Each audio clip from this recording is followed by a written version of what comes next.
Now, if I were to ask you instead to tell me what a blacksmith does for a living, you'd probably have an answer. And to simplify matters, many farriers just call themselves blacksmiths. But a farrier's job is much more specific, exclusively focused on the needs of horses. Is that hot, John? Yeah, I think it's a little bit hot. John, how long have you been a farrier? For about 34 years now.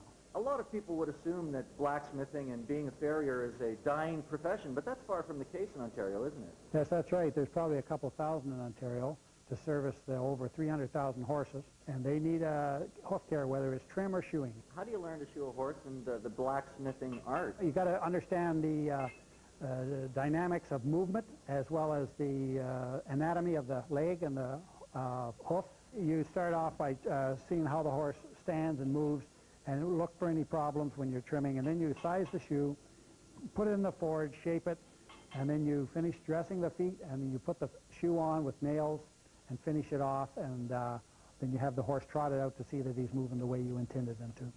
It sounds a lot like a dentist's work with a filling. Do you actually customize each shoe for each individual hoof?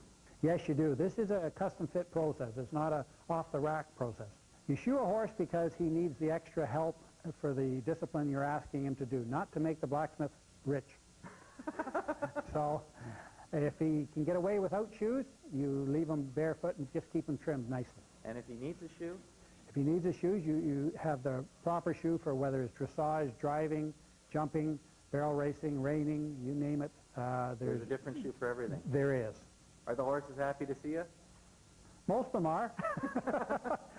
Have you ever been kicked by one? Yeah, once in a while, but they're so much stronger than us. If you had that happen often, you wouldn't be 30 years plus in the business.